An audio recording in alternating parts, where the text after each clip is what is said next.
excited about what we're doing here? Yes, I am. From my previous experience gardening, it was kind of me and one other person, and it takes a lot of effort. You know, you look back there and there's people at all the garden beds. I'm just gonna hold it, Justin. You're poor. The fact that a medical doctor student that people have such prestige and respect for, and for them to take time and come and help us makes my heart warm.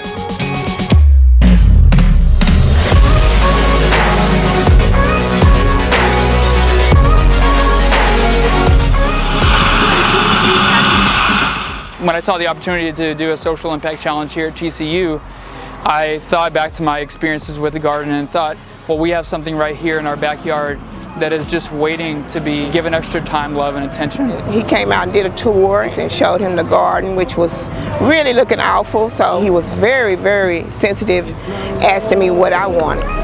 We're putting the marigolds to keep the bugs away. And then right here we have cucumber. Mm-hmm. You don't want to go into community and impose what you think they need, that you need them to, you know, really inform those goals and work together.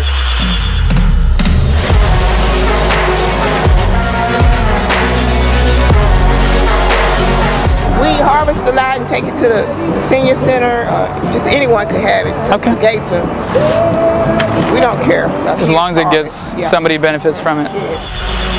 Food has been something that's been really integral towards my development in becoming a doctor. And I think food interplays in a lot of the ways in which we're able to develop our own health. You know, as we learn in class, the body is interconnected, and you really have to take a holistic approach.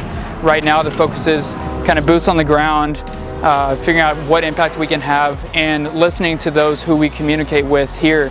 It's all interconnected.